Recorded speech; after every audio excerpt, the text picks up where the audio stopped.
எண்ணிக்கொள்ளடி என் சின்ன கண்மணி. அத்தியாயம் 17. கனிகாவுக்கு மேல எப்போ காதல் வந்துச்சுன்னு உனக்கு தெரியுமா சரவணா? 2015 நாங்கள் 10th ஸ்டாண்டர்ட் படிச்சுட்டு இருந்தப்ப +2 படிச்சுட்டு இருந்த பையன் ஒருத்தன் கனிகாவுக்கு ரொம்ப தொந்தரவு கொடுக்குறான்னு உன்கிட்ட ஹெல்ப் கேட்டு வந்தோம்.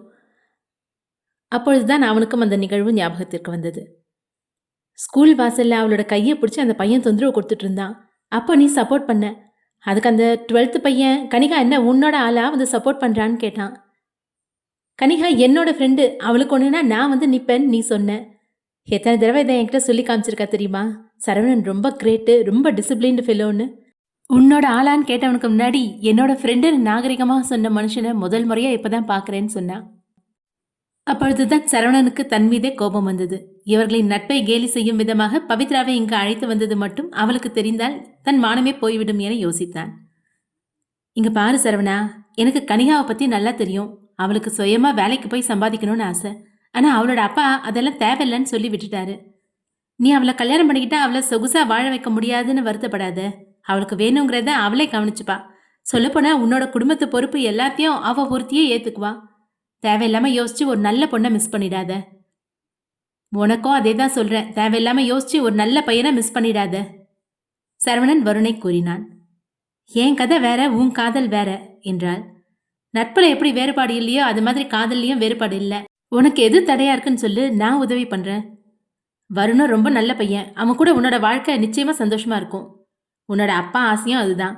நீ வருண கல்யாணம் பண்ணிக்கிட்டா உன் அப்பா கண்டிப்பா உனக்கு சந்தோஷமா ஆசீர்வாதம் பண்ணுவாரு. முதல்ல கேஸ் முடியட்டும், மற்றதெல்லாம் அப்புறம் பார்த்துக்கலாம் என்றாள்.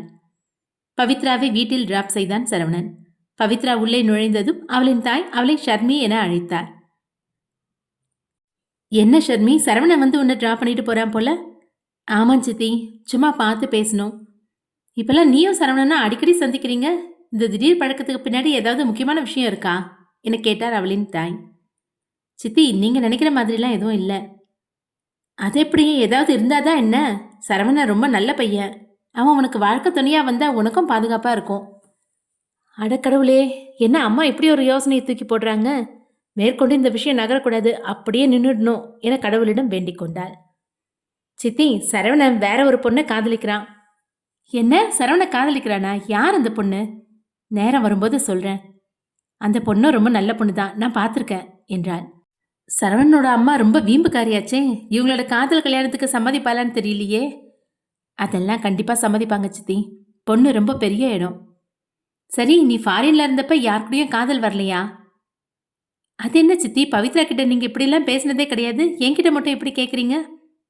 பவித்ரா பார்க்க தான் நல்லா வளர்ந்த மாதிரி இருப்பா. நல்லா சத்தம் போட்டு பேச தெரியும். அவங்க அப்பாவையும் என்னையும் ஏமாத்த தெரியும். நம்மளோட டிபார்ட்மெண்ட் ஸ்டோரை நடத்த தெரியும். ஆனால் ஒரு நல்ல வாழ்க்கை துணையை அவளுக்கு தேர்ந்தெடுக்க தெரியுமான்னு கொஞ்சம் சந்தேகம். அதனாலேயே இந்த காதல் விஷயங்களை பற்றி அவகிட்ட நான் பேசுறதில்ல. அடப்பாவி அம்மா, என்னை பற்றி இப்படியா நினச்சிட்டு இருக்க என பல்லை இறுக்கினாள் பவித்ரா. அன்றைய நாளிலேயே வருணை மருத்துவமனையிலிருந்து டிஸ்சார்ஜ் செய்து அழைத்து வந்தனர். வாசலில் நின்றிருந்த சாண்டிக்கும் வருணுக்கும் ஆரத்தி எடுத்தனர். பாப்பா, நீ எப்போ வருவேன்னு தான் நான் காத்துட்ருக்கேன். அம்மா, கொஞ்ச நேரம் அமைதியாக இருங்க. இப்போதான் வந்திருக்கான், அதுக்குள்ள.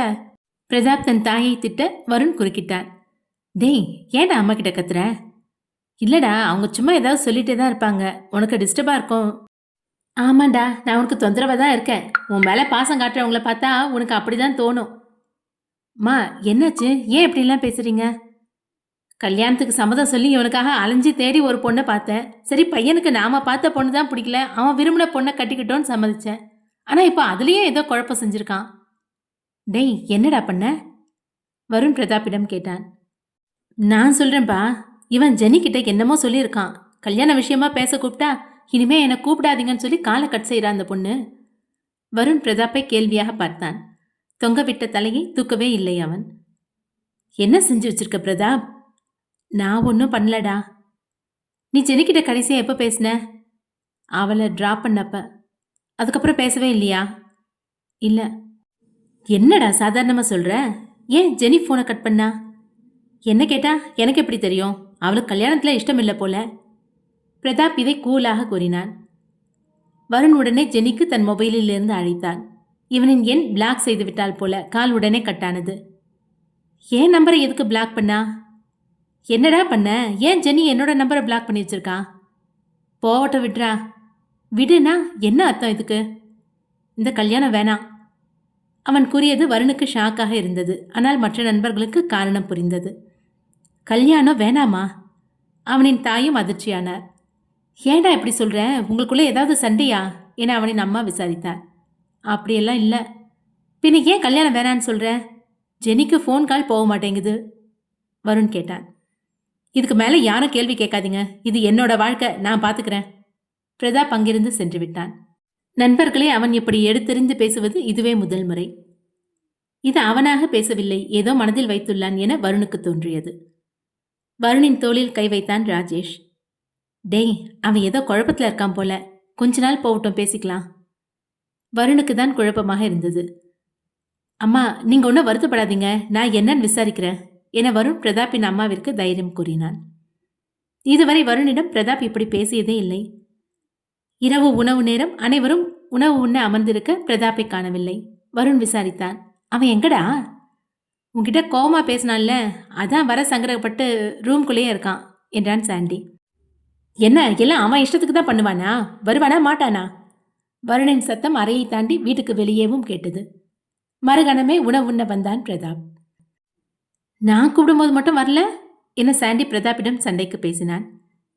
நீ பாசமா கூப்பிட்டா வந்திருப்பேன் என்றான். அடப்பாவி, இவன் மட்டும் என்ன உன்னை பாசமாவோ கூப்பிட்டான்? நண்பர்கள் ஒருவருக்கொருவர் பேசிக்கொள்ளவே இல்லை. அமைதியாக உணவு உண்டு உறங்கச் சென்றனர். மறுநாள் காலையிலேயே நண்பர்களின் வீடு பரபரப்பாக இருந்தது. எங்கடா போனா இவன் என தலைமுடியை இறுக்கி கோதினான் பிரதாப். வருணை காணவில்லை. தெரிந்த இடங்களுக்கு நேரில் சென்றும் விசாரித்தனர். இருப்பினும் பிரயோஜனம் இல்லை. ஹைவே ரோட்டில் தூரத்திலிருந்து ஒரு கார் வருவது தெரிந்தது. அந்த கார் அருகில் நெருங்கி வர வர அதிலிருந்து ஒரு பாடல் இசைப்பதும் கேட்டது. உன்னோடு வாழ்வதே ஆனந்தமே. நீங்க எப்போ இருந்து இந்த மாதிரி பாட்டெல்லாம் கேட்க ஆரம்பிச்சிங்க வருண்? அந்த காரில் வருணும் அமர்ந்திருந்தான். காரை ஓட்டிக் கொண்டிருந்த ஷர்மிக்கு பதில் தந்தான் வருண். பவித்ராவை என்னைக்கு காதலிக்க ஆரம்பிச்சேனோ அன்னையிலிருந்து இந்த பாட்டுங்களையும் ரசிக்க ஆரம்பிச்சிட்டேன். தன் வலது கைக்கட்டுடன் கையை அசைக்க முடியாமல் இடது கையில் தன் ஆனந்தத்தை காற்றில் பரவ விட்டு பாடலை வாசித்துக் கொண்டே வந்தான். பவித்ரா அவனின் குரலை ரசித்துக் கொண்டே காரை ஓட்டினாள். தேங்க்யூ ஷர்மி. எங்க நீ வரமாட்டேன்னு சொல்லிடுவியோன்னு யோசிச்சுட்டே வந்தேன். பவித்ரா மனதினுள் எண்ணினாள். உன்னை தனியா விட்டு மறுபடியும் எங்கேயாவது போய் முட்டி மோதி விழுந்துட்டேனா? ஏதாவது சொன்னியா? இல்லை, காலங்காத்தால வீடு தேடி வந்து உதவின்னு கேட்டிங்களே, மறுக்க முடியாம தான் வந்தேன். ஏதோ சித்தி அலோவ் பண்ணாங்க, அதனால என்னால் வர முடிஞ்சது என்றாள். ஆமாம், ஆன்ட்டிக்கு எப்போவுமே என் மேலே நம்பிக்கை அதிகம், அதனால தான் என்னை நம்பி உன்னை அனுப்பியிருக்காங்க. இங்கே பாருங்க, லோக்கல் ஏரியாவில் கார் ஓட்டியிருக்கேன். ஆனால் நீங்கள் இப்போ சொல்கிற ஏரியாக்குள்ளே கார் ரொம்ப மெதுவாக தான் ஓட்டுவேன். அதுக்கு நீங்கள் இறங்கி நடந்து கூட போயிடலாம். அந்த அளவுக்கு தான் ஓட்டுவேன், கோவப்படக்கூடாது என்றான். எனக்கு ஒரு கோவமும் வராது. நீ தைரியமாக உனக்கு எந்த ஸ்பீடு வசதியோ அதிலேயே ஓட்டு. இருவரும் வந்து சேர்ந்தனர். ஊட்டி மலைப்பகுதி. வருண் ஜெனிஃபரை சந்திக்க நேரிலேயே கிளம்பி வந்து விட்டான். கார் ஒரு ரெஸ்டாரண்டில் நிற்க இருவரும் காஃபி அருந்துவதற்காக இறங்கினர். ஊட்டிக்கு வந்து சேர்ந்துட்டோம். இப்போவாது சொல்லுங்க, எதுக்காக இங்கே கூட்டிட்டு வந்தீங்க? உங்கள் ஃப்ரெண்ட்ஸை கூட கூட்டிகிட்டு வரல? அவங்களுக்கு தெரிஞ்சா என்னை இங்கே வரவிட மாட்டாங்க, அதனால தான் உங்ககிட்ட ஹெல்ப் கேட்டேன்.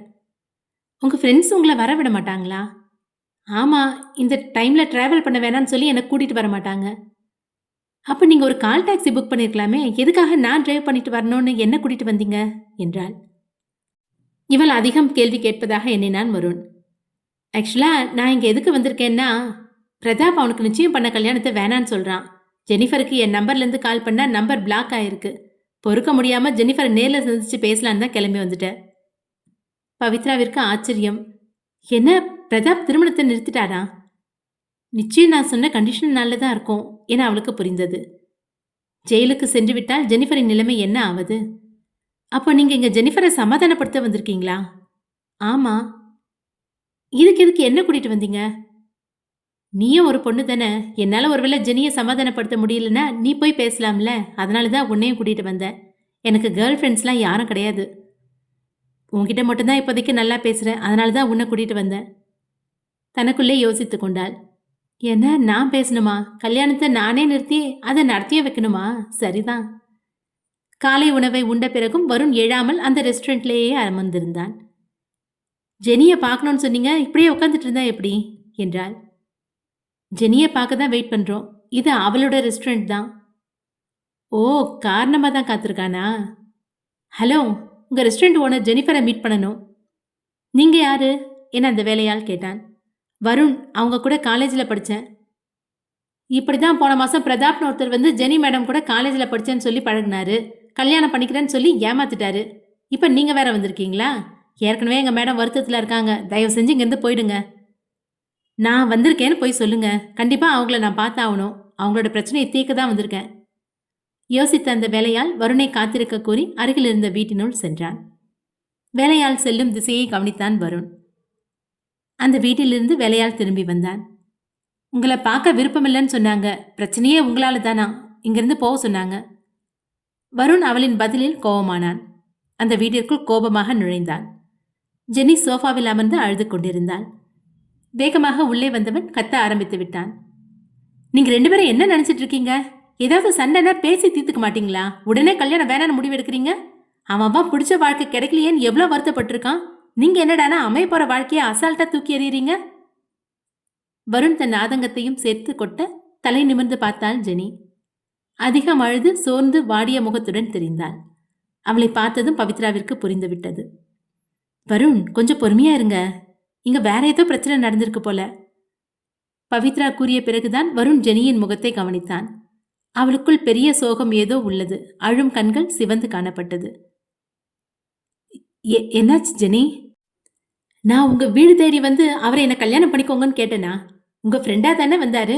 நான் கம்முனி என் குழந்தையோட சந்தோஷமா தானே இருந்தேன். எனக்கு இருந்த பிரச்சனைகளை சமாளிச்சுக்கிட்டு நானும் எப்படியோ இருந்தேன். நான் இருக்கேன்னு கூட வந்து நின்று இப்ப பாதிலேயே விட்டுட்டு போய் இப்போ என்னோட பழைய பிரச்சனை எல்லாம் என் தலைக்கு மேல ஏறி உட்கார்ந்துருச்சு என்ன ஜெனி கூற, வருணுக்கு அது ஒன்றும் புரியவில்லை. ஏற்கனவே பவித்ராவிற்கு ஜெனியின் மீது ஒரு கருணை இருந்தது. தன்னால் அவளின் வாழ்க்கையில் மீண்டும் வலியை அனுபவிக்கப் போகிறாளே என ஒரு இரக்கம் வந்தது. ஜெனியின் அருகே சென்று என்ன ஆச்சு என கேட்டாள். அவள் கேட்டதும் நொடி குறையாமல் பவித்ராவை அணைத்து அழுதாள் ஜெனிஃபர். பவித்ராவை இதுமுறை ஒரே ஒரு முறைதான் சந்தித்துள்ளாள், அதுவும் அந்த நிச்சயதார்த்தத்தில். வருணின் தங்கை கனிகாவின் தோழி என மட்டுமே அறிவாள். இருக்கும் துக்கத்தை பகிர்ந்து கொள்ள எந்த துணையும் இல்லாமல் இருந்தது. அவள் என்ன ஆச்சு என கேட்ட ஒரு வார்த்தையில் கட்டிக்கொண்டு அழுதாள். என்ன தவறு என தோன்றியது. பவித்ராவிற்கும் சற்று யோசனைதான். பழக்கமில்லாத நம்மை இப்படி கட்டிப்பிடித்து அழும் அளவிற்கு மனம் துக்கத்தில் உள்ளதா? அவள் சமநிலை அடைய நேரத்தை தந்த பவித்ரா பிறகு மீண்டும் விசாரித்தாள். இப்ப ஆச்சு சொல்லுங்க, என்ன ஆச்சு? என் பையனை கடத்திட்டாங்க. இவளின் குழந்தைக்கு 3 வயது, பேசவும் முடியாது. அவனை கடத்தி விட்டார்களா? பையனை கடத்திட்டாங்களா? யாரு என வருண் கேட்டான். என் ஹஸ்பண்டோட தம்பி. ரெஸ்டாரண்ட் மேல கேஸ் போட்டிருந்தான். பிரதாப் போன முறை ஊட்டிக்கு வந்தப்போ அவனை அடிச்சிருக்கார் போல. அந்த அடிக்கு பயந்துதான் ரெஸ்டாரண்ட் மேல இருந்த கேஸை வாபஸ் வாங்கினான். இப்ப கல்யாணம் நின்று போன விஷயம் ஊர் முழுக்க தெரிஞ்சிருச்சு. கேட்க ஆள் இல்லைன்னு மறுபடியும் பணம் கேட்டு மிரட்டினான். அவன் சைன் பண்ணி கொடுத்த லீகல் பேப்பர் என்கிட்ட இருக்குன்னு பணம் கொடுக்க முடியாதுன்னு தெளிவா சொன்னேன். இன்னைக்கு என் பையனை கடத்திட்டான். அவனே ஃபோன் பண்ணி பணத்தை கொடுத்துட்டு பையனை கூட்டிட்டு போன்னு சொல்றான். போலீஸ்ல கம்ப்ளைண்ட் கொடுத்துருக்க என்றாள். அவன் இப்ப எங்க இருப்பான்னு உனக்கு தெரியுமா? வேணாம், நீங்க இதுல தலையிட வேணாம். என்னோட பிரச்சனை மேல அதிகமா தான் போவோம் என ஜெனி கூற, வருண் பவித்ராவை பார்த்து கண்ணசைத்து பேச சொன்னான். இங்க பாருங்க ஜெனி, நமக்குள்ள பேச வேண்டிய விஷயத்த அப்புறமா பேசிக்கலாம். இப்போதைக்கு பையனை கண்டுபிடிக்கிறது தானே முக்கியம். அவன் எங்க இருப்பான்னு சொல்லுங்க, உங்க பையனை நாங்க கூட்டிட்டு வரோம். ஜெனி கூறிய இடத்திற்கு வருணும் பவித்ராவும் கிளம்பினர். வருணை பொறுத்தவரையில் தன்னுடன் இருப்பது ஷர்மி. கடத்தியவனின் வீட்டு காம்பவுண்டினுள் நுழைய தோட்டக்காரர் முன் வந்து நின்றார். யார் நீங்க? என்ன விஷயமா வந்திருக்கீங்க? உங்க ஓனரை பார்க்கணும் என்றான் வருண். என்ன விஷயமா பார்க்கணும்? அவர் தான் எங்களை வர சொல்லியிருந்தாரு. வருண் சட்டென பொய் கூறியதும் ஷர்மி சற்று தடுமாறினாள். இல்லையே, அப்படி யாரையாவது வர சொல்லியிருந்தா என்கிட்ட சொல்லிட்டு தானே போவாரு. இல்ல, அவரை எங்களை இன்னைக்கு வர சொல்லல, கொஞ்ச நாளைக்கு முன்னாடியே வர சொல்லியிருந்தாரு. அப்ப எங்களுக்கு வேலை இருந்ததுனால வர முடியல. இன்னைக்கு வர்றதை கூட அவருக்கு ஃபோன் பண்ணி சொல்லான்னு கூப்பிட்டோம். ஆனா அவர் ஃபோன் எடுக்கல. வருண் கூறுவது சந்தேகமாக இருந்தாலும் ஒரு வழியில் நம்பும்படியாக தான் இருந்தது.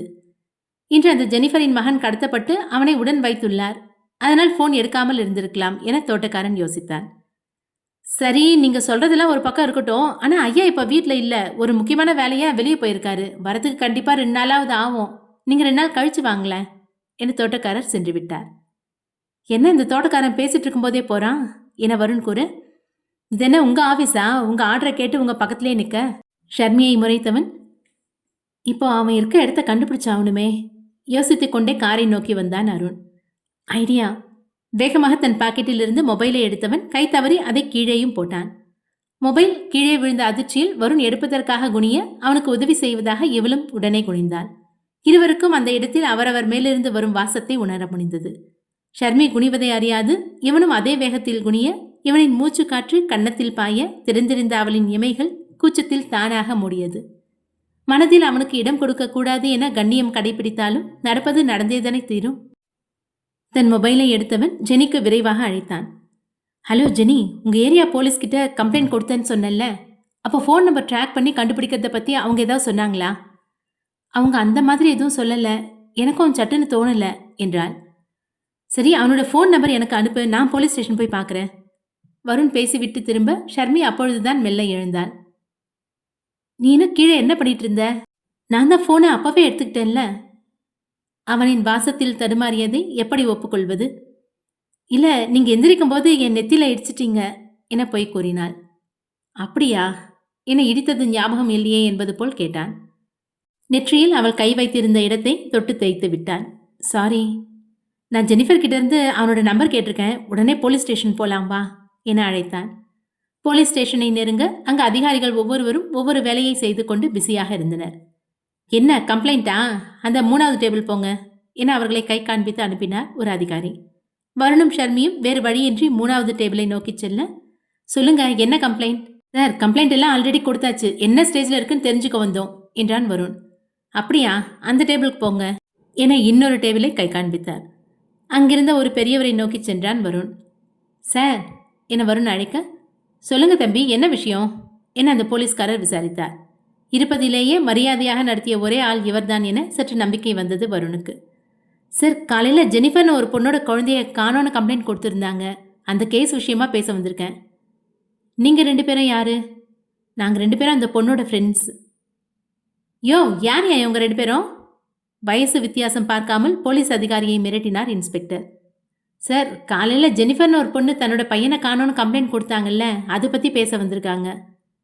அதை பற்றி பேச நீங்கள் யார்? நாங்கள் அந்த பொண்ணோட ஃப்ரெண்ட்ஸ்.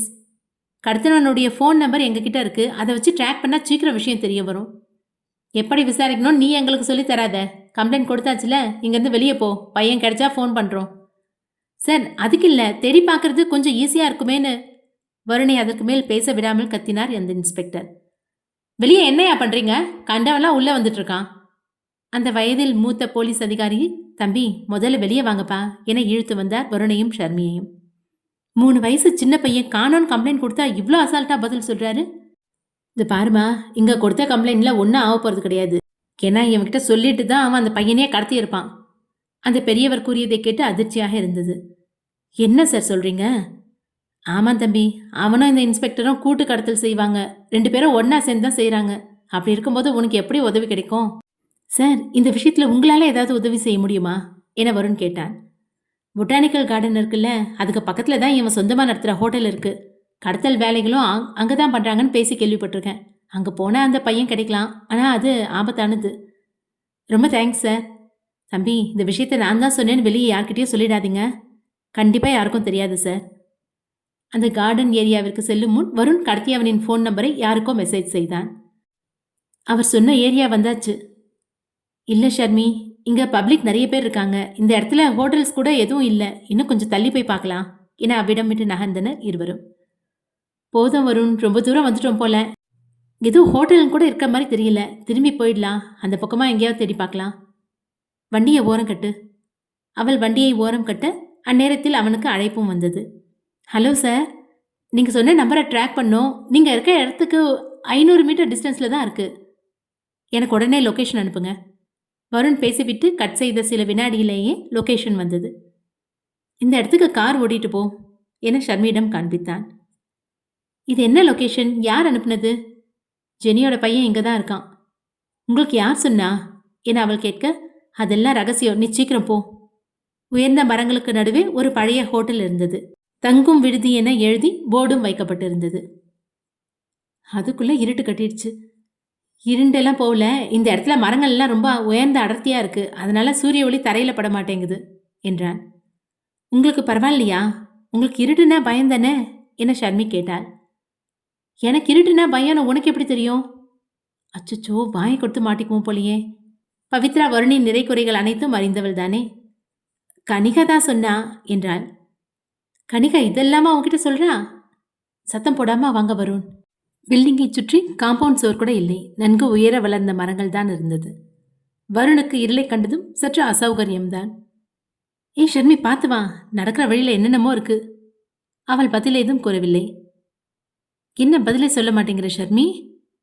இருள் சூழ்ந்த மெல்லிய வெளிச்சம் இருந்தது. அட எங்க போனா இவ? ஷர்மி, இங்க பாரு, விளையாட இது நேரம் இல்ல.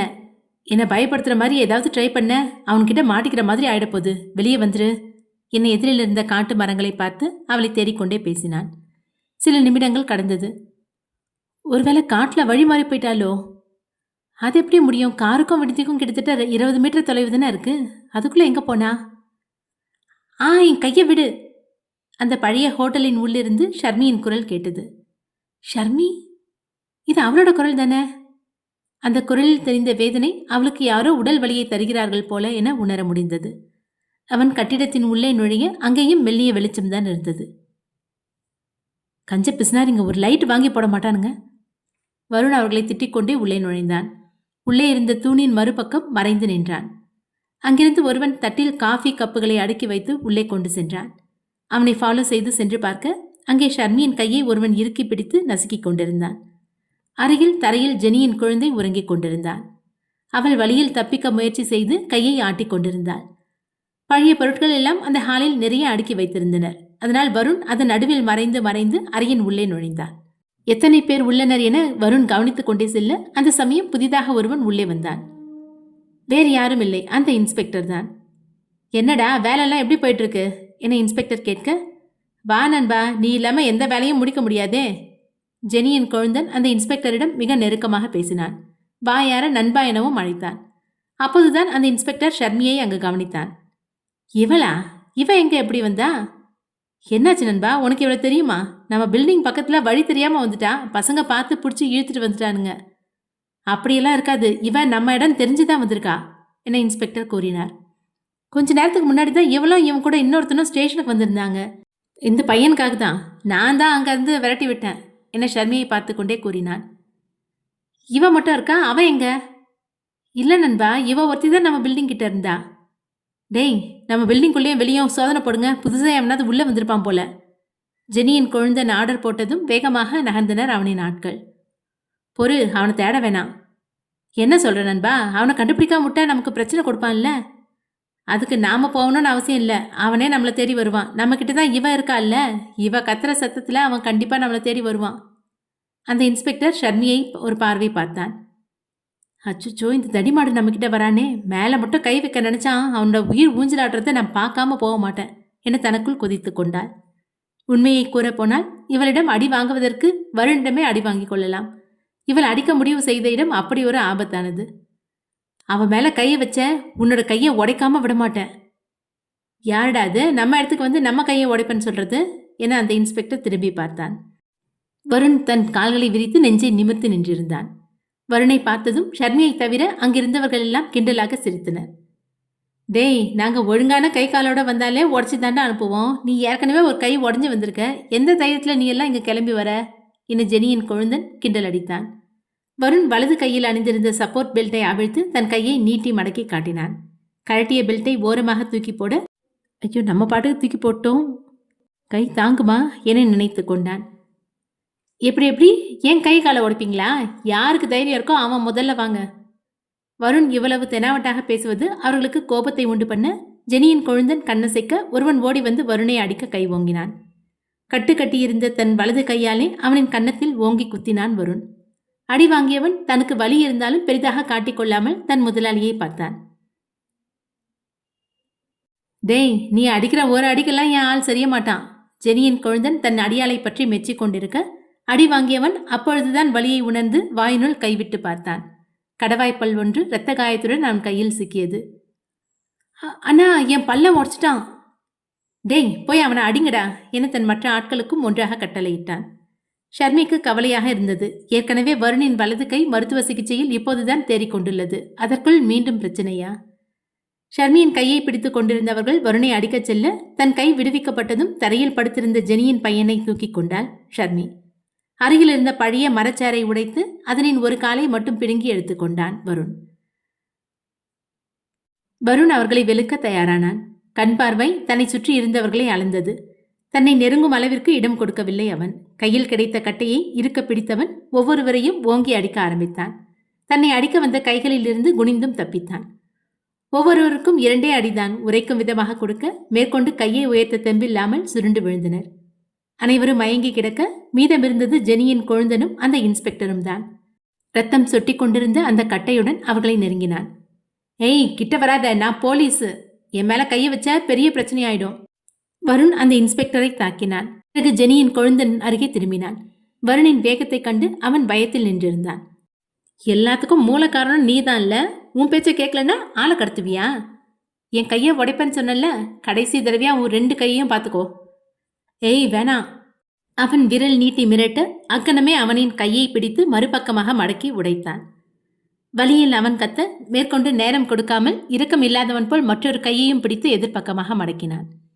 இவனின் செயலை பார்த்து ஷர்மி அஞ்சி கண்களை இறுக்கி மூடிக்கொள்ள 2 கைகளும் உடைக்கப்பட்டு வலியில் துடித்த அவனிடம் அருகில் சென்றான் வருண். நான் அடுத்த முறை ஊட்டிக்கு வரும்போது நீ இந்த ஊர்லயே இருக்கக்கூடாது. உன்னை பார்த்தா மிச்சம் இருக்க 2 காலையும் உடைப்பேன். கண்டிப்பா இந்த ஊர்ல இருக்க மாட்டேன் என கூறதான் நினைத்தான் ஜெனியின் கொழுந்தன். ஆனால் வலியில் கத்துவது மட்டும்தான் அவனால் செய்ய முடிந்தது. கண்கள் மூடி இறுக்கி குழந்தையை அணைத்திருந்த ஷர்மியை தொட்டான். அவள் பயத்தில் அலற, ஏய் பயப்படாத, கண்ணை தர நான் தான் என வருண் பேசினான். அடி வாங்கியவனுக்கு என்ன ஆனது என எட்டி பார்க்க முயன்றாள். அவனுக்கு என்ன ஆனா என்ன, நீ எதுக்காக பார்க்குற, போலாம் வா என அவளின் கையை பிடித்து அழைத்துச் சென்றான். பில்டிங் விட்டு வெளியே வந்ததும் அவள் கையில் இருந்த குழந்தையை இவன் தூக்கி கொண்டான். மற்றொரு கையால் அவளை அழைத்து கொண்டு அந்த இடத்தை விட்டு வெளியே வந்தான். மேற்கொண்டு யாரேனும் நம்மை தொடர்கிறார்களா என சுற்றி முற்றி பார்த்தான். அவள் இன்னும் சண்டையை நேரில் பார்த்த அதிர்ச்சியிலிருந்து மீளவில்லை. காரை வருண் தான் ஓட்டினான். வருணை காலையிலிருந்து காணவில்லை என நண்பர்கள் தேடிக்கொண்டிருக்க அப்போதுதான் பிரதாப்பிற்கு விஷயம் தெரிய வந்தது. என்ன, வருண் ஜெனிஃபரை பார்க்க போயிருக்கானா? ஆமாடா, வருண் இப்போ ஊட்டியில தான் இருக்கான். அவன் ஜெனிஃபரை நேரில் சந்திச்சா கல்யாணம் வேணான்னு சொல்றதுக்கு என்ன காரணம்னு கண்டிப்பா ஜெனிகிட்ட கேட்பான் என சாண்டி கூறினான். நீ ஜெனிகிட்ட சொன்னதை ஜெனி வருண் கிட்ட சொல்லிட்டா? எல்லாத்துக்கும் தயாரா தாண்டா இருக்க.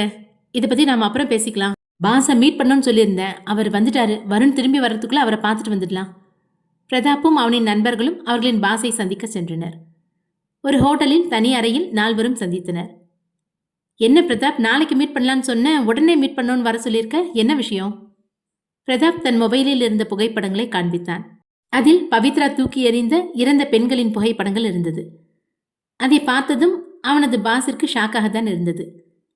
என்ன பிரதாப் இதெல்லாம்? பாஸ், இந்த விஷயத்தை பத்தி உங்களுக்கு தெரியுமா இல்லையான்னு எனக்கு தெரியல. முதல்ல உங்ககிட்ட நான் சொல்லிடுறேன். பெண்களோட பற்களை எடுக்கிறதுக்காக அவங்களுக்கு முகத்துல நாம போடுற ஊசி கிட்டத்தட்ட 1 மாசத்துக்கு அப்புறம் அவங்களுக்கு ரொம்ப சைடு எஃபெக்ட்ஸ் கொடுத்துருக்கு. இதனால அவங்களோட முகம் வீங்கி போய் அசிங்கமான தோற்றமா இருக்கு. எத்தனையோ பெண்கள் தூக்கு போட்டு செத்து போயிருக்காங்க. சில பேர் வீட்டை விட்டு ஓடி போய் தற்கொலை பண்ணியிருக்காங்க. இல்ல பிரதாப், இவங்களோட மரணத்துக்கு நம்மளோட ஊசி காரணமா இருக்காது. நம்ம கிட்ட ஆபரேஷன் செஞ்சுக்கிட்டவங்கள நீங்க தானே ஃபாலோ பண்றீங்க. அவங்க நல்லா தானே இருக்காங்க. ஆமாம் பாஸ், நீங்க சொன்ன மாதிரி நாங்க முதல்ல 1 மாசத்துக்கு ஃபாலோ பண்றோம். அப்பெல்லாம் அவங்க கிட்ட எந்த மாற்றமும் தெரியல. ஆனா 1 மாசத்துக்கு அப்புறம் தான் அவங்களோட முகம் வீங்க ஆரம்பிக்குது. முகத்துல இருக்க செல் அணுக்கள் எல்லாம் செதஞ்சு விளைவுகள் வெளியே தெரிய ஆரம்பிக்குது. ஆபரேஷன் லிஸ்ட்ல இருந்த பெண்கள்லாம் இப்ப எப்படி இருக்காங்கன்னு செக் பண்ணி பார்த்தோம். நிறைய பேர் செத்து போயிட்டாங்க. இன்னும் சிலர் தன்னோட முகத்தை மறைச்சிக்கிட்டு வாழ்ந்துட்டு இருக்கிறாங்க. அத்தனை பேருமே நம்ம கிட்ட ஆபரேஷன் செஞ்சுக்கிட்டவங்க தான். யாரோ ஒரு சிலருக்கு இந்த மாதிரி முகம் போயிருந்தா பரவாயில்ல, எல்லாருக்குமே அப்படிதான் வீங்க போயிருக்கு. நம்மளோட ஆபரேஷன்ல தான் ஏதோ தப்பு இருக்கு. பிரதாப் முழுமையாக தெரிந்து கொண்டு பேசுவது அவனின் பாஸுக்கு புரிந்தது. இங்க பாரு பிரதாப், செத்து போயிட்டு தான் நீ போட்டோ காட்டுற எல்லாருமே ஏழ்மையான ஆளுங்க. நாம ஒன்னும் அவங்கள தேடி போய் உங்க பற்களை கொடுங்கன்னு கேட்கல. அவங்கள தான் நம்ம கிட்ட வராங்க. சும்மா இல்ல, 3,20,000 நாம அவங்களுக்கு பணமா கொடுக்குறோம். பாஸ், அதெல்லாம் கரெக்ட் தான். ஆனா உயிர் பலி ஆகுதுல்ல. என்ன பிரதாப் ஆச்சு உனக்கு? ஏன் இப்படி திடீர்னு எல்லாம் பேசிட்டு இருக்க? அப்படியே அவங்க செத்து போனா அதனால உனக்கு என்ன நஷ்டம்? நினைச்சு பாரு, இந்த பிசினஸ் எல்லாம் உங்க 3 பேரோட வாழ்க்கை எப்படி மாறி போயிருக்குன்னு. வருணுக்கு தான் ஒன்றும் தெரியாது. இப்ப நீங்க சம்பாதிச்சிருக்க மொத்த பணமும் உங்க பிசினஸ்ல இருந்து வந்ததுன்னு தான் அவன் நம்பிட்டு இருக்கான். ஆனா உங்களுக்கு தெரியும்ல, இந்த மொத்த பணமும் மெயினா எதுல இருந்து சம்பாதிச்சு வந்துச்சுன்னு. பிரதாப்பின் பாஸ் அவனுக்கு மேலும் பணத்தாசையை காட்ட முயற்சி செய்தார். காப்பாற்றிய குழந்தையை ஜெனியிடம் ஒப்படைக்க காரில் சென்று கொண்டிருந்தனர் வருணும் ஷர்மியும். ஷர்மி, நீ என் கூட தானே வந்துட்டு இருந்த, அதுக்குள்ள எப்படி அவங்க கையில மாட்டின? வருணின் கேள்விக்கு அவளிடம் பதில் இல்லை. ஏய் உன்னதான்! தொடு உணர்வில் தான் வாயை திறந்தாள். வழி மாறி திரும்பிட்ட. கத்தி கூப்பிடலான்னு தான் பார்த்தேன். நான் கத்துனா அந்த ஆட்கள் யாராவது வந்துட்டா என்ன பண்றதுன்னு சத்தம் போடல. கடைசியில அவங்க கிட்டயே மாட்டிக்கிட்டேன். இதுக்கு நீ கத்தியே இருக்கலாம், நானாவது வந்திருப்பேன். சிரிச்சது போதும், உங்களுக்கு என்ன ஆச்சு என்றாள். எனக்கு என்ன, நான் நல்லா தான் இருக்கேன். கைதான் மறுபடியும் வலிக்க ஆரம்பிக்குது. பின்ன வெறி பிடிச்சவ மாதிரி போட்டு அடிச்சா? அதுவா, ட்ரைனிங் எடுத்துக்கிறேன்.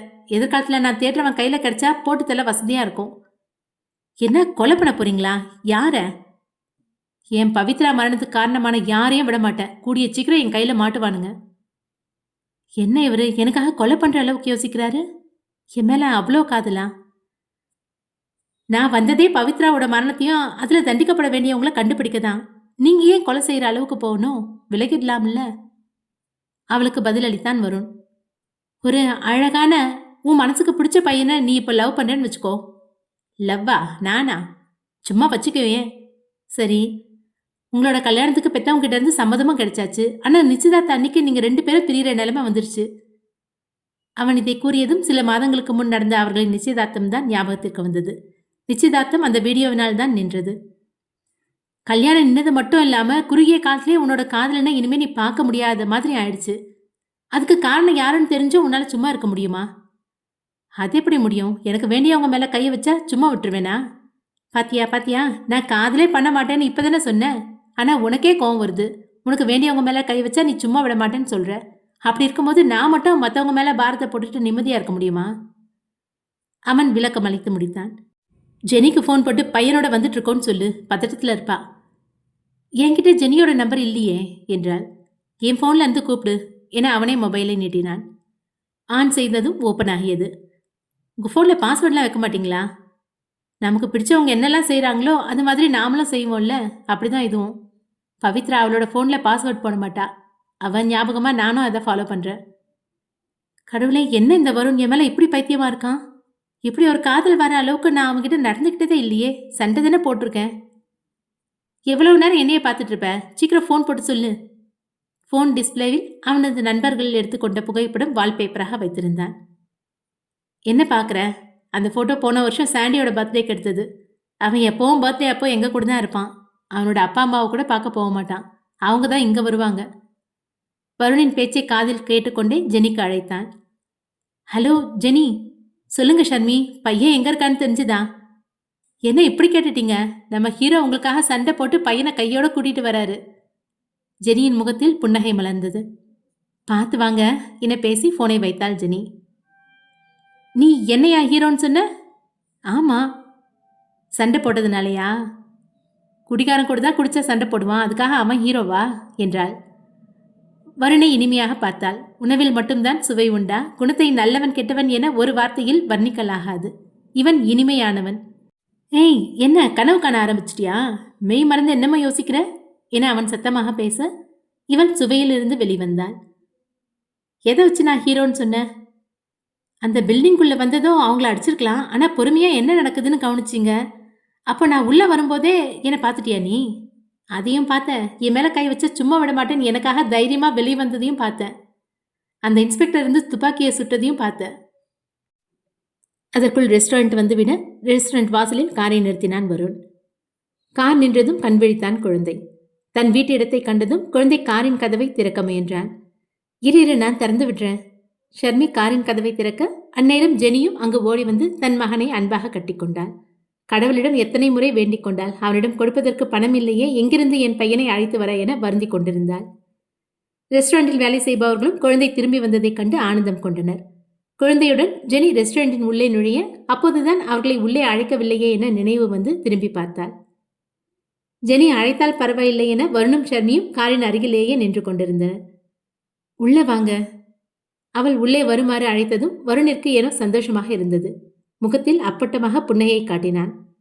பிரதாப்பை மன்னிக்க வாய்ப்புண்டு என எண்ணினான். அதிலும் ஒரு சிறு கல் விழுந்தது. அவனின் புன்னகையை பார்த்து அனாவசியமா மனசுல எந்த கற்பனையும் வளர்த்துக்காதீங்க என கூறிவிட்டாள் ஜெனி. புஷ் என்று ஆனது அவன் முகம்.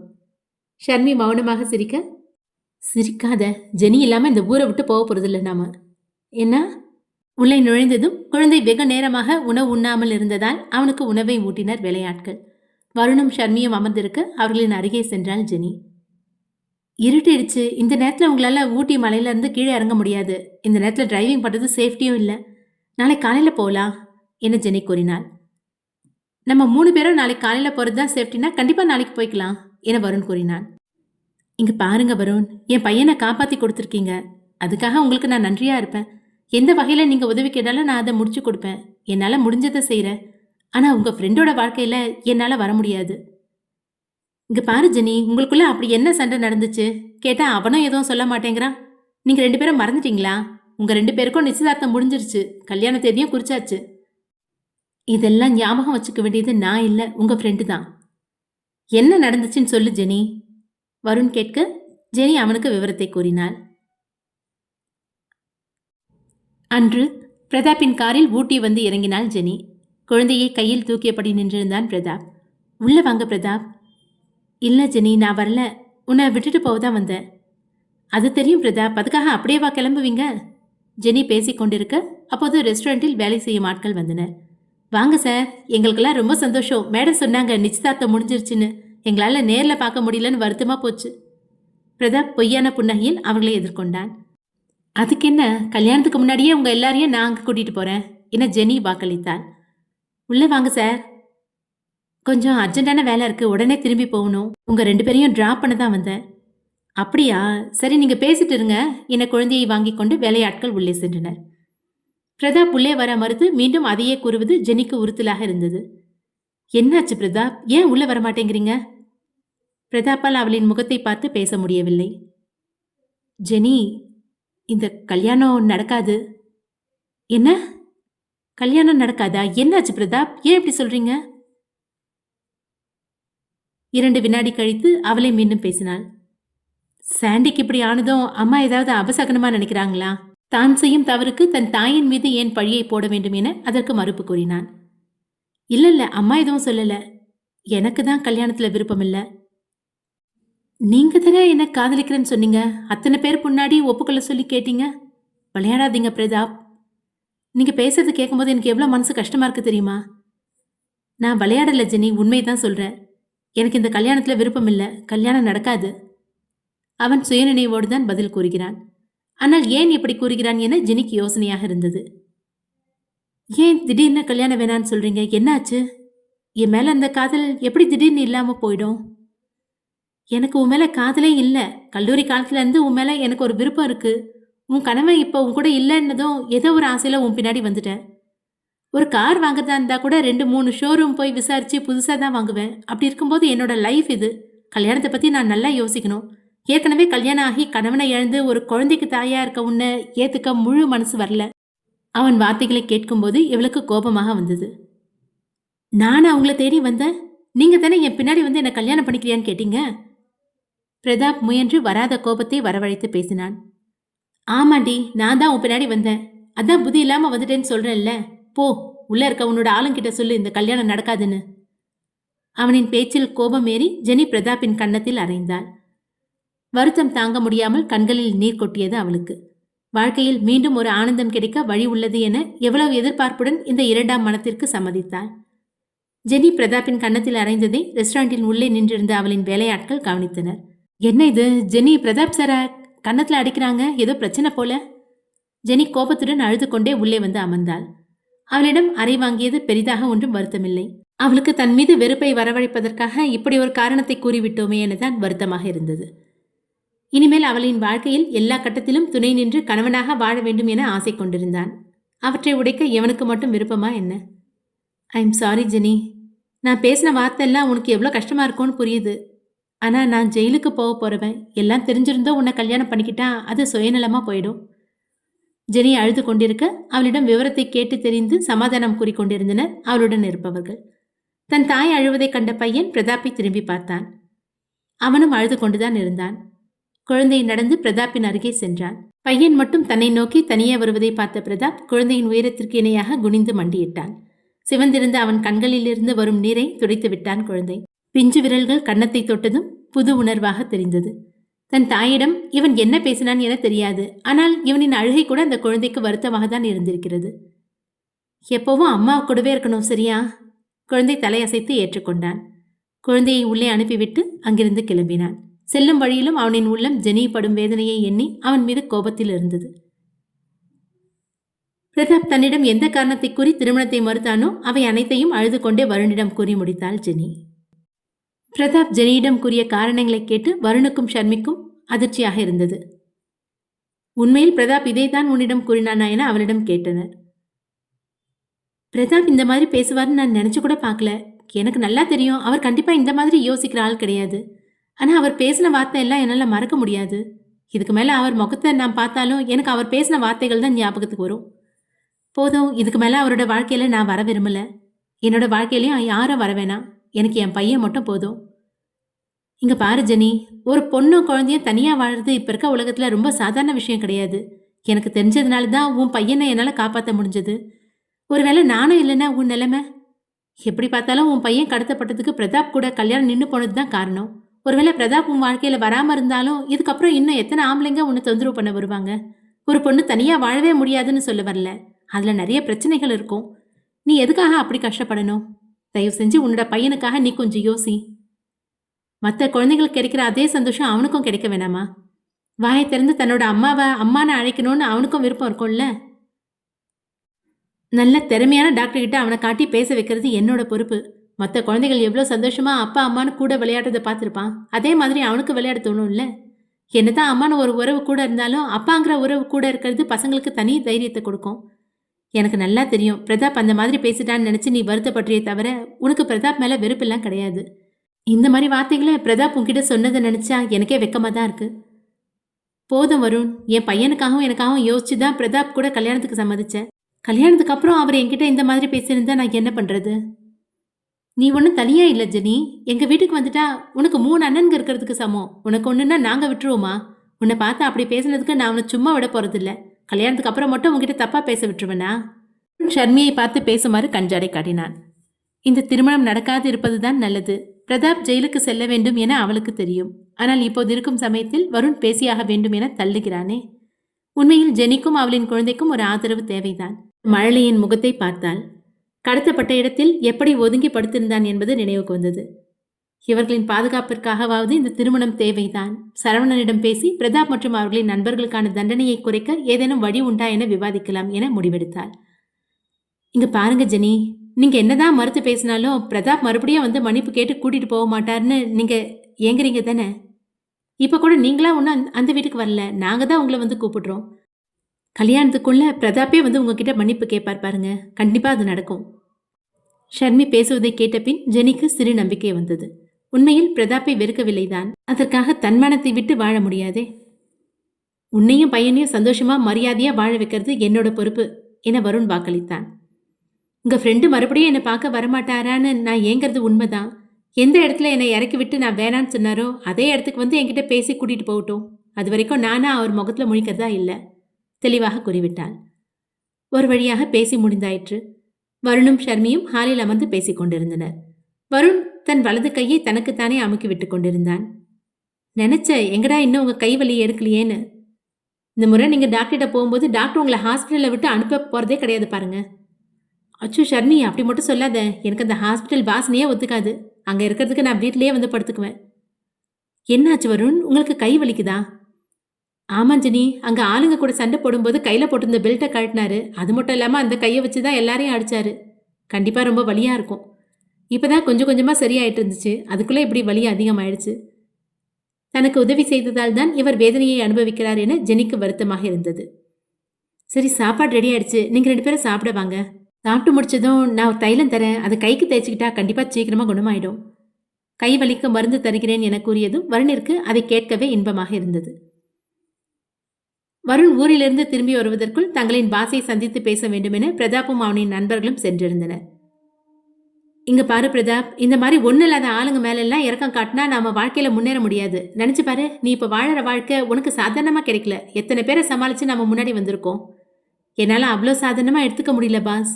வாழ வேண்டிய சின்ன வயசு பொண்ணுங்கள்லாம் இறந்து போறது நமக்கு சாபம் இல்லையா? அவங்களுக்கு தெரியாம அவங்க உடம்புல இருந்து பற்களை எடுத்து ஏமாத்தி தான் வேலை செஞ்சோம். ஆனா அதுக்கான பணத்தை திருப்பி தந்துட்டோம். கூடவே செயற்கை பற்களை செட் செஞ்சு பிரச்சனை இல்லாம பார்த்துக்கிட்டோம். ஆனா நாம பண்ற இந்த வேலையினால அவங்க உயிர் போகுதுன்னு தெரிஞ்சதுக்கு அப்புறம் எனக்கு தூக்கமே வரமாட்டேங்குது. பிரதாப்பின் வார்த்தைகளை கேட்டு அவனின் பாஸுக்கு கடுப்பானது. Stop it Pratap. நீ என்ன நினைச்சிட்டு இருக்க? உன்னை கன்வின்ஸ் பண்ணணும்னு எனக்கு அவசியம் கிடையாது. நீ இல்லைன்னா என்னால் என்ன பிஸ்னஸ் பண்ண முடியாதா என்ன? உன்னோட இடத்துக்கு இன்னைக்கே வேற ஆளை கொண்டு வந்து நான் வேலையை முடிப்பேன். என்ன ராஜேஷ், சாண்டி, நீங்களும் என் கூட சேர்ந்து அவன் பேச்சு தான் கேட்க போறீங்களா? இல்லை என் கூட வந்து உங்களோட வசதியான வாழ்க்கையை தொடர போறீங்களா? இல்லை பாஸ், இத்தனை நாளாக நீங்கள் சொல்கிறது தான் நாங்கள் 3 பேருமே கேட்டோம். ஆனால் இத்தனை பேர் இறந்து போய் இருக்காங்கன்னு தெரிஞ்சும் இந்த பிஸ்னஸ் பண்ணுறதுக்கு மனசு வரல. அப்போ 3 பேரும் இந்த பிஸ்னஸ் விட்டு விலகிறதா முடிவு எடுத்துட்டீங்க என அவனின் பாஸ் கேட்டார். இல்லை பாஸ், நாங்கள் மட்டும் இல்லை, நீங்களும் இந்த பிஸ்னஸை நடத்தக்கூடாது. அது மட்டும் இல்லை, இந்த பிஸ்னஸில் நடந்த எல்லா தப்புக்கும் நாங்கள் தான் காரணம்னு சொல்லி போலீஸில் சரணடைய போகிறோம். எக்காரணத்தை கொண்டும் உங்களை பற்றி போலீஸில் எதுவும் சொல்ல மாட்டோம். நீங்கள் அதனால் பயப்பட வேணாம். நீங்கள் இந்த பிஸ்னஸை மட்டும் விட்டுட்டா போதும். நாங்கள் தான் காரணம்னு தண்டனை எல்லாம் நாங்களே ஏற்றுக்கிறோம். நான் ஏன்டா பயப்படணும்? இங்கே இருக்க சட்ட ஆட்களை எந்த வகையில் கவனிக்கணும்னு எனக்கு நல்லா தெரியும். நீங்கள் 3 பேரும் இந்த பிஸ்னஸை எந்த அளவுக்கு இறங்கி வேலை செஞ்சுருக்கீங்கன்னு முழு ஆதாரம் இருக்குது. வெளியே ஒரு மூச்சு விட்டீங்க, உங்கள் ஃப்ரெண்டு வருண் கிட்ட தான் முதல்ல இந்த விஷயம் போகும். ஏற்கனவே பவித்ராவை கொண்டவனை கொல்லாமல் விட மாட்டேன்னு சொல்கிறான். நீங்கள் தானே தெரிஞ்சால் என்ன செய்வான்? அவனின் பாஸ் நக்கலாக பேசினான். நீங்கள் நினைக்கிறது நடக்காது பாஸ். ஏன்னா பவித்ரா சாகலை, அவள் உயிரோடு தான் இருக்கா. சாண்டி அவசரப்பட்டு உளறினான். டேய், என்னடா பண்ற? பிரதாப் முறைத்தான். சாண்டி உடனே அடங்கினான். அவ இன்னும் சாவலையா? ஓ, அப்ப இந்த விஷயம் எல்லாம் அவ சொல்லிதான் உங்களுக்கு தெரிஞ்சுதா? மீண்டும் பவித்ராவின் உயிருக்கு ஆபத்தா என வருந்தினான் பிரதாப். இப்ப எனக்கு தெரிஞ்சிருச்சுல்ல, கண்டிப்பா செத்துருவா. பாஸ் வேணா, அவளை நெருங்கினா நாங்க உங்களை சும்மா விட மாட்டோம். பிரதாப் அவனின் பாஸையே மிரட்டினான். தான் வைத்திருந்த துப்பாக்கியை கையில் எடுத்தான் அவனின் பாஸ். யோசிக்காமல் பிரதாப்பின் கையை சுட்டான். தோள்பட்டியின் கீழ் குண்டு பாய பிரதாப் தரையில் விழுந்தான். பிரதாப்! அவனின் நண்பர்களுக்கு அதிர்ச்சி. பிரதாப்பிற்கு பாதுகாப்பாக வந்து நின்றான் ராஜேஷ். அவனையும் தாண்டி நெற்றியில் துப்பாக்கியை மையமாக்கினான் அவனின் பாஸ். பாஸ் வேணா, விட்டுருங்க. சாண்டி கெஞ்சலாக பேசினான். அதுதான் அவனின் சுபாவம், எளிதில் அச்சம் தொற்றும். பாஸ் என்ன பண்றீங்க? நாம் எத்தனை வருஷம் பழக்கம். அதனால தான் ராஜேஷ் கையில் சுட்டதோடு நிறுத்தின. இல்லை இந்நேரம் இவன் பொணமாயிருப்பான். பிரதாப்பின் நெற்றியில் வைத்த துப்பாக்கியை எடுத்தான். முதல்ல அந்த பவித்ராவை முடிக்கிறேன், அப்புறமா உங்களை கவனிச்சுக்கிறேன். பிரதாப் வழியில் முடங்கிக் கொண்டிருந்தான். பிரதாப், ஹாஸ்பிட்டல் போலாம் என சாண்டி தூக்கினான். ஹாஸ்பிட்டல் போய் என்னன்னு சொல்லுவேன்? கையில் எப்படி புல்லட் பாஞ்சதுன்னு கேட்க மாட்டாங்களா? போலீஸ் கேஸ் ஆகுண்டா. வீட்டுக்கு போலாம் என பிரதாப் வழியிலேயே கூறினான். கையில் இருந்த கைக்குட்டையை பிரதாப்பின் ரத்தம் வழியும் கையில் கட்டி அழைத்து சென்றனர். இவர்கள் நேராக அவர்களின் இல்லத்திற்கு சென்றனர். நேரம் மணி 10 இருக்கும். பிரதாப்பின் தாய் அவனுக்காக உணவு உண்ணாமல் காத்து கொண்டிருந்தார். ராஜேஷும் சாண்டியும் பிரதாப்பை கைத்தாங்களாக பிடித்து அழைத்து வருவதை பார்த்து பதறினார். பிரதாப்க்கு என்னாச்சு? கையில் எப்படி அடிபட்டுச்சு? மா, ஒன்றும் இல்லை, ஒரு சின்ன ஆக்சிடென்ட். டாக்டர் வர சொல்லியிருக்கோம், இங்கே ட்ரீட்மெண்ட் பார்த்துக்கலாம், நீங்கள் பயப்படாதீங்க என ராஜேஷ் கூறினான். என்னப்பா சொல்கிறீங்க? இவ்வளோ ரத்தம் வருது, சின்ன அடின்னு சொல்கிறீங்க. ஹாஸ்பிட்டல் கூட்டிகிட்டு போகலான்ல? மா, கொஞ்ச நேரம் அமைதியாக இருங்க. அதான் சொல்கிறாங்கல்ல, டாக்டர் வந்துட்டு இருக்காருன்னு. அந்த நிலைமையிலும் தன்னை அடுக்குவதை மட்டும் சரியாக செய்கிறான் தன் மகன் என எண்ணினார். பிரதாப்பை அறையில் இருந்த சோஃபாவில் அமர வைத்தனர். கையில் கட்டிய கைக்குட்டை வெள்ளை நிறத்திலிருந்தும் முழுவதுமாக சிவப்பாக மாறியிருந்தது. பிரதாப் சற்றே அரை மயக்க நிலைக்கு சென்றிருந்தான். ராஜேஷ் கதவை சாத்திக் கொண்டான். சாண்டி வீட்டு வாசலிலேயே காத்து கொண்டிருந்தான் டாக்டருக்காக. டாக்டர் வந்து சேர்ந்தார். என்னாச்சு பிரதாப்புக்கு? எப்படி குண்டு பாஞ்சது என பரபரப்பாக கேட்டுக்கொண்டே டாக்டர் வீட்டினுள் நுழைந்தார். இங்கே ஹாலில் இருந்த பிரதாப்பின் தாய்க்கு டாக்டர் பேசியது கேட்டு இருக்குமா என அஞ்சி அவரை பார்த்தான். ஆனால் அவருக்கு ஒன்றும் கேட்கவில்லை என அவரின் முகபாவனையில் தெரிந்தது. டாக்டர், உள்ள வாங்க சொல்றேன். டாக்டர் சென்று பார்க்கும்பொழுது பிரதாப் மயங்கியிருந்தான். அவன் அணிந்திருந்த ஆடைகளை கழட்டி கையில் இருந்த புல்லட்டை எடுப்பதற்கான வேலையில் இறங்கினார் மருத்துவர். என்ன ஆச்சு? எப்படி பிரதாப்புக்கு புல்லட் அடிபட்டுச்சு? டாக்டரின் கேள்விக்கு தயங்கி தயங்கி பதிலளித்தான் ராஜேஷ். நம்ம பாஸ் தான் பிரதாப்பை சுட்டாரு. பாஸா? நம்பவே முடியலையே. உங்களுக்குள்ள ஏதாவது பிரச்சனையா? டாக்டர், அந்த விஷயத்தை பற்றி இப்போதைக்கு வெளியே சொல்ல முடியாது. நான் வந்து பிரதாப்க்கு ட்ரீட்மெண்ட் பண்ண விஷயம் மட்டும் பாஸுக்கு தெரிஞ்சது. டாக்டர் ப்ளீஸ், ட்ரீட்மெண்ட் முழுசாக முடிச்சுட்டு போங்க. பாஸ் தான் இறக்கம் இல்லாமல் பிரதாப்பை சுட்டுட்டாரு. நீங்களும் உதவி பண்ணாமல் போயிடாதீங்க டாக்டர். உங்களுக்கு உதவி செய்ய எனக்கு பயமாக தான் இருக்குது. ஆனாலும் பிரதாப்பை இந்த நிலைமையில் விட்டுட்டு போக எனக்கு விருப்பம் இல்லை. டாக்டர் தனது சிகிச்சையை முழுமையாக முடித்தார். பிரதாப்பிற்கு ரெகுலராக கொடுக்க வேண்டிய மெடிசன் எல்லாம் எழுதியிருக்கேன். இந்த நேரத்தில் இந்த மருந்தெல்லாம் வாங்க வெளியே போனால் கண்டிப்பாக போலீஸில் இன்ஃபார்ம் பண்ணுவாங்க. வேற என்ன பண்றது டாக்டர்? பிரதாப் காலையில வரைக்கும் எந்திரிக்க மாட்டான். அவனுக்கு நான் இன்ஜெக்ஷன் போட்டிருக்கேன். நாளைக்கு காலையில விடிஞ்சதும் என்னோட கிளினிக் வாங்க. மெடிசன் எல்லாம் நானே ரெடி பண்ணி தரேன்.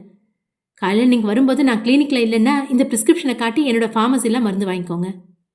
டாக்டர் அங்கிருந்து சென்றார். பிரதாப்பின் தாய் அவனை பார்ப்பதற்காக அறைக்கு வந்தார். ஐயோ, என் பையன் இவ்வளோ பெரிய அடியா? டாக்டர் என்னப்பா சொன்னாரு? ஒன்றும் இல்லைம்மா, கொஞ்ச நாள் ரெஸ்ட் எடுத்தா சரியாயிடும். மருந்து எழுதி கொடுத்துருக்காரு. நாளைக்கு காலையில தான் கிடைக்குமா. அவனுக்கு போட்டிருக்க ஊசினால காலையில தான் மயக்கம் தெளியும். அதனால பிரச்சனை இல்லைன்னு சொன்னாரு. எப்படி அடிபட்டது என்ற விவரத்தை கேட்க கூட மனம் வரவில்லை. தன் மகனின் கையில் இருந்த கட்டை பார்த்து இதயம் வலித்து அவன் அருகிலேயே அமர்ந்து கொண்டார். இங்கு ஊட்டியில் வருணும் ஷர்மியும் ஜெனியுடன் உணவை உண்டு முடித்தனர். வருண் அறையில் கட்டிலில் படுத்து தன் கையை விரித்து வலியில் இருந்தான். ஷர்மி, இந்த மருந்து அவரோட கையில தடவி விடுங்க. கொஞ்ச நேரத்துல வலி குறையும். தொடர்ந்து இந்த எண்ணெயை கையில தடவினா சீக்கிரமா சரியாயிடும். அது சரி, நான் எப்படி இந்த மருந்து அவர் கையில தடவி விடுறது? ஷர்மி சற்று வெட்கமாக உணர்ந்தாள். நீங்களே இந்த மருந்து அவருக்கு போட்டு விடுங்களேன் என்றாள் ஜெனியிடம். அவர் தான் உங்களை சகோதரியா நினைக்கிறேன்னு சொன்னார்ல. ஜெனிக்கும் சற்று அசௌகரியமாக தான் இருந்தது. இருப்பினும் வருண் தன்னை சகோதரியாக நினைக்கிறேன் என கூறினான். ஜெனி மருந்தை தடவ முடிவு செய்தாள். அதற்குள் அறையில் தூங்கிக் கொண்டிருந்த அவனின் பையன் அழ ஆரம்பித்தான். கண் விழித்த போது தாய் அருகில் இல்லாததால் பயத்தில் மீண்டும் அழுதான். இருவரும் ஓடிச் சென்று பார்க்க தேம்பிக் கொண்டிருந்தான் அவன். அச்சோ, அம்மா இங்கதான் இருக்க.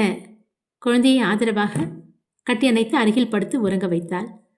படுக்கைக்கு அருகே நின்றிருந்த ஷர்மியிடம் கையில் இருந்த மருந்தை கொடுத்தாள். ப்ளீஸ் ஷர்மி, குழந்தை அழ ஆரம்பிக்கிறான். கொஞ்சம் பயந்து போயிருக்கான் போல. நீங்களே இந்த மருந்து அவருக்கு போட்டு விட்டுருங்களேன். குழந்தை ஏற்கனவே பயந்து இருப்பதால் அவனை மேற்கொண்டு அச்சுறுத்த வேண்டாம், தாயின் அருகாமையை விரும்புகிறான் போல என ஷர்மியும் மருந்தை கையில் வாங்கி கொண்டாள். வருணை சென்று பார்க்க அவன் வழியில் கையை தனக்குத்தானே அழைத்து விட்டு கொண்டிருந்தான். ஷர்மி தொண்டையை கணைக்க கண் விழித்து பார்த்த வருண், என்ன ஷர்மி என கேட்டான். இல்ல, ஜெனிஃபர் இந்த மருந்து அவங்க கைக்கு தடவிவிட சொன்னாங்க. கையில் மருந்துடன் நின்ற ஷர்மியை பார்த்தான். ஷர்மியுடன் நல்ல பழக்கம் இருந்தாலும் தன்னை தொடுவது அவ்வளவு இயல்பாக இல்லை அவனுக்கும். பரவாயில்ல, நானே பார்த்துக்கிறேன் கொடு. இவளும் அசௌகரியமாகத்தான் உணர்ந்தாள். அதனால் அவன் கேட்டதும் கொடுத்து விட்டான். கையை தூக்கவே சிரமமாக இருந்தது அவனுக்கு. தனது கையில் பிடித்திருந்த மருந்து குப்பியின் மூடியை திறக்க முடியாமல் அவதிப்பட்டான். அதை ஷர்மி திறந்து கொடுத்து இடது கையில் மருந்தை ஊற்றினாள். கையில் இருந்த தைலத்தை வலது கைக்கு கொண்டு செல்வதற்குள் பாதி சிந்தி வீணானது. எல்லாம் கீழே கொட்டிடுச்சு என்றாள். உடல் வேதனையில் இருக்கும் ஒருவனுக்கு உதவி செய்வதில் தவறு என்ன என தோன்றியது. கொடுங்க, நானே மருந்து தடவிடுறேன். வருணின் கையில் இருந்த மருந்தை வாங்கி அவளின் கைகளில் ஊற்றி கைகளில் தடவி விட்டான். அவன் வலியில் மெல்ல கத்தினான். மெதுவா தடவு, கையை பிடுங்கி எடுத்துருவ போல. சாரி. அவள் இதமாக தடவி விட ஆரம்பித்தாள். அந்த தைலத்திலிருந்து இயற்கையான நல்ல மனமும் வந்தது. அவனின் கை நன்கு கட்டையாக இருந்தது. விரல் பகுதி ஏதோ ஒரு பெண்ணின் விரல் போல் மிருதுவாக இருந்தது. வருண் ஷர்மியையே பார்த்து கொண்டிருந்தான். அதை கவனித்தவள், ஏன் என்னையே பார்க்குறீங்க என்றாள். உனக்கும் பவித்ராவுக்கும் ஒரு சில விஷயங்கள் ஒத்து போகுது. திடீரென வருண் இதை கூறியதும் தன் மீது சந்தேகம் வந்து விட்டதோ என உள்ளுக்குள் திடுக்கிட்டாள். என்ன, அப்படி என்ன விஷயம் ஒத்து போகுது? நீ ஜெனிக்கிட்ட பேசினதை வச்சு சொல்கிறேன். ஒருத்தவங்களோட மனசை பேசியே எப்படி கரைக்கிறதுன்னு நல்லா தெரிஞ்சு வச்சிருக்க. பவித்ராவும் இப்படிதான். சின்ன வயசுலேருந்தே தனக்கு யாராவது பிரச்சனை கொடுத்தா நேருக்கு நேர் நின்று உண்டு இல்லைன்னு பண்ணிடுவா. ஆம்பளை பொம்பளைன்னு வித்தியாசம் பார்க்காது அவளோட வாய். பவித்ராக்கும் உனக்கும் எந்த சம்மந்தமும் இல்லை. ஆனால் அவளுக்காக இந்த விஷயத்தில் நீ இன்வால்வ் ஆயிருக்க. என்னை விட அவளை பற்றின நிறைய விஷயங்கள் உனக்கு தெரியும் போல இருக்கு. வருண் ஒவ்வொன்றாக பேசிக்கொண்டிருக்க காதில் வாங்கியபடியே தைலத்தை கைக்கு தடவி கொண்டிருந்தாள். நீயும் சரவணனும் ஒன்று சேர்ந்துதானே இதெல்லாம் பண்ணுறீங்க? சரவணனின் பெயரை கூறியதும் நிறுத்தினாள். மீண்டும் கைக்கு தைலத்தை தடவ ஆரம்பித்தாள். இங்கே பாரு ஷர்மி, நம்ம 2 பேரோட நோக்கமும் ஒன்று தான். என்ன, நான் கொஞ்சம் சுயநலமாக பவித்ராவோட மரணத்துக்கு காரணத்தை மட்டும் தெரிஞ்சு அவனை மட்டும் தண்டிக்க நினைக்கிறேன். நீ அவளோட மரணத்துக்கு முக்கிய காரணமான விஷயத்தில் இருக்க எல்லாரையும் சட்டப்படி தண்டிக்க நினைக்கிற. ஏன் நம்ம 3 பேரும் ஒன்றா சேர்ந்து வேலை செய்யக்கூடாது? கைக்கு மருந்தை தடவி முடித்தாள் ஷர்மி. ஆமாம், உண்மைதான். நானும் சரவணனும் சேர்ந்து தான் இந்த வேலையை செய்கிறோம். ஆனால் நீங்கள் இதிலேருந்து விலகிக்கிறது தான் உங்களுக்கு நல்லது. எனக்கு நல்லதா? நானும் ஆரம்பத்துலேருந்து பார்க்குறேன். எனக்கு ஒவ்வொரு முறை அடிப்படும் போதும் நீ என் பக்கத்தில் இருக்க. நீ இந்த ஆஃபீஸில் ஜாயின் பண்ணது என்ன கண்காணிக்க தானா? எப்போவும் எங்கள் ஆஃபீஸில் இருக்க, இல்லைனா எங்கள் வீட்டு ஃபங்க்ஷனில் இருக்க. என் பக்கத்தில் இருக்கிறதுனால உனக்கு அப்படி என்ன தகவல் கிடைக்க போகுது? மனதினுள் பேசிக்கொண்டாள். நான் உங்கள் பக்கத்தில் இல்லை, உங்கள் ஃப்ரெண்ட்ஸ் பக்கத்தில் தான் இருக்கேன். அப்போ தானே எனக்கு வேண்டிய தகவல் எல்லாம் கிடைக்கும். வருணுக்கு அப்போதுதான் சந்தேகம் வந்தது. தன்னருகில் இருப்பதால் இவளுக்கு எதுவும் கிடைக்கப் போவதில்லை. அப்படியென்றால் இவளின் தேவை வேறு ஏதோ ஒன்று என உறுத்தியது. ரொம்ப யோசிக்காதீங்க, அப்புறம் கை வலிக்க ஆரம்பிச்சிரும். நிம்மதியா தூங்கி எந்திரிங்க, நாளைக்கே ஒரு ஆக்டிங் டிரைவரை வச்சு ஊரு போய் சேரலாம் என கூறி சென்றாள். அடேங்கப்பா, பார்வையை பாரு, யோசிச்சா கை வலிக்குமா? கண்டிப்பா நீ யாருன்னு கண்டுபிடிப்பேன் இரு. வருண் தனக்குத்தானே பேசிக்கொண்டு உறங்க ஆரம்பித்தான். அந்த மருந்தின் வாசனையில் கூட ஏதோ சக்தி உண்டு போல நல்ல உறக்கம் வந்தது. மறுநாள் காலை விடிந்ததும் வருணும் ஷர்மியும் தயாராகி ஜெனியிடம் கூறிக்கொண்டு வீட்டிற்கு கிளம்பினர். வருண் அவனின் காரை நெருங்கும் போது கார் டிரைவர் சீட்டில் ஒருவன் அமர்ந்திருந்தான். தன்னுடைய காரை ஒரு அந்நியன் ஓட்டுவதில் அவனுக்கு விருப்பமில்லை. எப்போதுதான் தனக்கு கை சரியாகுமோ என அவனும் யோசித்துக் கொண்டிருந்தான். நித்திரை கலைந்து கண் விழித்த பிரதாப் திரும்பி படுத்தான். கையில் குண்டடிப்பட்டது மறந்து அந்த பக்கத்திலேயே திரும்பி படுக்க வலி எடுத்து கத்தினான். டேய் பிரதாப், என்னாச்சு, ஏன் கத்துற? ராஜேஷும் சாண்டியும் ஓடி வந்தனர். திரும்பி படுத்துட்டேன், கை வலிக்குது என கூறினான். ஏண்டா, கையில குண்டடி வாங்கினது கூட மறந்து போச்சா? எழுந்து அமர்ந்தான் பிரதாப். அம்மா என்ன பண்றாங்க? கிச்சன்ல இருக்காங்க. நீ என்ன பண்றன்னு அப்பப்போ வந்து எட்டி பார்த்துட்டு தான் போறாங்க. எனக்கு எப்படி அடிபட்டுருச்சுன்னு அவங்களுக்கு தெரியாதுல்ல? தெரியாது பிரதாப், நாங்க சொல்லல. ஒரு மெலிதான சட்டையை போட்டுக்கொண்டு ஹாலில் வந்து அமர்ந்தான். இப்ப எப்படி இருக்குப்பா? அவனின் அம்மா காஃபியை நீட்டியவாறு வந்து பேசினார். பரவாயில்ல. தன் ஒற்றை கையை வைத்து பேப்பரை திருப்பி படித்துக் கொண்டிருந்தான் பிரதாப். வீட்டு வாசலில் கார் வந்து நின்ற சத்தம் கேட்டு ராஜேஷ் சென்று பார்த்தான். காரில் இருந்து வருணும் ஷர்மியும் இறங்கி வந்தனர். ஹாலில் இருந்த பிரதாப்பை பார்த்து, டேய், வருணும் பவித்ராவும் வந்துட்டாங்க என்றான் ராஜேஷ். போச்சு, இப்ப இவனை வேற சமாளிக்கணுமா என பிரதாப்புக்கு பெரும் பாடாக இருந்தது. காரில் இருந்து இறங்கி வேகமாக வீட்டின் உள்ளே நுழைந்தான் வருண். அவனின் கண்கள் பிரதாப்பை தான் தேடியது. ஹாலில் இருப்பவனை கண்டதும் வேகமாக எதிரில் சென்று கன்னத்திலேயே ஒரு அடி வைத்தான். அவன் வந்ததை இவன் பார்த்தான் தான். அதற்காக அடிப்பதை தடுக்கும் அளவிற்கு தைரியமில்லை. வாங்கிக் கொண்டு அமைதியாக இருந்தான். ஏண்டா ஜெனிக்கிட்ட அப்படி பேசுன? உனக்கு கல்யாணம் வேணான்னா நாகரிகமா சொல்லிட்டு வர வேண்டியது தானே? ஒரு பொண்ணுக்கிட்ட போய் இப்படியா பேசுவ? என்ன இருந்தாலும் நீ ஒரு செகண்ட் ஹேண்ட் தானேன்னு சொல்லியிருக்க. ராஜேஷுக்கும் சாண்டிக்கும் கூட அதிர்ச்சிதான், உண்மையில் இப்படியா கூறினான் என்று. பதில் சொல்லுடா. நான் ஏற்கனவே சொன்னதுதான், இப்பவும் சொல்றேன். என் கல்யாணத்தை நானே முடிவு பண்ணிக்கிறேன், யாரும் தலையிட வேணாம். ஓ சார், அந்த அளவுக்கு வந்துட்டீங்களா? யாரும் தலையிடக்கூடாதுன்னா நானும் தலையிடக்கூடாது. எனக்கு அந்த உரிமை இல்லைன்னு சொல்ற, அப்படித்தானே? வருணிற்கு கோபமாக வந்தது. நண்பர்கள் இருவரும் சண்டையிட்டுக் கொள்வதை ஷர்மி அமைதியாக பார்த்து கொண்டிருந்தாள். உனக்காக அந்த பொண்ணு முன்னாடி போய் நின்று சப்போர்ட் பண்ணி பேசின பாரு, எனக்கு இது தேவைதான். இப்படி கேவலமான வார்த்தை எல்லாம் அந்த பொண்ணை பார்த்து பேசி வச்சிருக்க. ஜெனி என்னை பார்க்கும்போது இந்த மாதிரி ஆளுக்கு தான் வக்காலத்து வாங்க ஏன் எதில் வந்து நிற்கிறியான்னு கேவலமாக பார்க்குற மாதிரி இருந்தது. உன்னை யார் அங்கே போக சொன்னா? தெரியாமல் போயிட்டேன்டா. நான் அங்கே போயிருக்கவே கூடாது தான். அங்கே போன அப்புறம் இன்னொரு விஷயமும் தெரிய வந்துச்சு. ஜெனியோட குழந்தை ஜெனியோட பையனை கடத்தி வச்சுக்கிட்டு பணம் கேட்டு மிரட்டிட்டு இருந்தான். என்ன, அவன் மறுபடியும் வந்தானா? நீ குழந்தைய காப்பாத்திட்டல? நான் எதுக்கு பிரதாப் அந்த குழந்தைய காப்பாற்றணும்? ஒருவேளை நீ ஜெனியை கல்யாணம் பண்ணியிருந்தேன்னா அவன் நம்ம வீட்டு குழந்தை, நான் காப்பாற்றியிருப்பேன். இப்போ அவன் யாரோ ஒருத்தன் தானே. என்னடா சொல்ற? அப்போ குழந்தைய நீ காப்பாத்தலையா? அப்படியே விட்டுட்டு வந்துட்டியா? அவங்க 2 பேரோட வாழ்க்கை எப்படி போனா எனக்கு என்ன? உனக்காக சப்போர்ட் செஞ்சு பேசி அங்க நான் அவமானப்பட்டது தான் மிச்சம். என்னடா நீ என தலையில் அடித்துக்கொண்டு பிரதாப் தன் கார் கீயை எடுத்துக்கொண்டு வேகமாக வாசலை நோக்கி சென்றான். எங்கடா போற என வருண் தடுத்தான். கையெடு வருண், நான் குழந்தைய காப்பாற்ற போறேன். அவங்களுக்கும் உனக்கும் சம்மந்தம் இல்லைன்னு ஆயிடுச்சுல, அப்புறம் ஏன் போற? உன் கேள்விக்கெல்லாம் பதில் சொல்ல எனக்கு இப்ப நேரம் இல்லை, என்னை விடு என வருணின் கையை இறக்கிவிட்டு பிரதாப் வாசலை தாண்டினான். வீட்டின் பெரிய திண்ணையில் பிரதாப்பின் குரலை கேட்டு கண்கலங்கி நின்றிருந்தாள் ஜெனி. அருகில் அவளின் குழந்தையும் நின்றிருந்தான். ஜெனியையும் அவளின் குழந்தையையும் வீட்டு வாசலில் கண்டதும் அப்படியே நகராமல் நின்றான். வேகமாக சென்றவன் ஏன் வாசலை தாண்டியதும் நகராமல் நிற்கிறான் என உள்ளே இருந்த அனைவருக்கும் குழப்பமாக இருந்தது. ஆனால் வருணுக்கும் ஷர்மிக்கும் தெரிந்ததே, அழைத்து வந்ததே அவர்கள்தானே. அனைவரும் அருகே சென்று பார்த்தனர். ஜெனி அவளின் குழந்தையை கைப்பிடித்து நின்றிருந்தாள். ஜெனியை கண்டதும் பிரதாப்பின் தாய் முகத்தில் புன்னகை மலர்ந்தது. எங்க மேல இவ்வளோ பாசத்தை வச்சுக்கிட்டு ஏன் என்கிட்ட அப்படி பேசுனீங்க பிரதாப்? ஜெனியின் கேள்விக்கு பதில் தர முடியாமல் நின்றான் பிரதாப். எல்லாம் நாடகமா என வருணை பார்த்தான். இங்க எதுவும் நாடகம் இல்லை. உங்க கூட நிச்சயிக்கப்பட்ட கல்யாணம் நின்றுடுச்சுன்னு தெரிஞ்சதும் அவன் என் குழந்தைய கடத்திட்டான். நல்ல நேரம் வருணும் ஷர்மி அங்க வந்தாங்க. இல்லைனா என் குழந்தை திரும்பி எனக்கு எப்போ கிடைச்சிருப்பான்னு தெரியல. தான் அவளுடன் இல்லை என அறிந்ததும் அவளுக்கு தொந்தரவு கொடுக்க ஆரம்பித்து விட்டானா என உள்ளுக்குள் எரிந்தது. மீண்டும் அங்கிருந்து வேகமாக படியிறங்கினான் பிரதாப். நீ இப்போ ஊட்டிக்கு போகணும்னு அவசியம் இல்லை. அவனோட 2 கையும் உடச்சிட்டு தான் வந்திருக்கேன். இனி நம்ம வழியில குறுக்க வரமாட்டான் என வருண் கூற பிரதாப் அப்படியே நின்றான். ஜெனி உள்ள வாமா என பிரதாப்பின் தாய் அழைக்க ஜெனியும் குழந்தையும் உள்ளே சென்றனர். அடுத்த அத்தியாயம் நாளை தொடரும். நன்றி.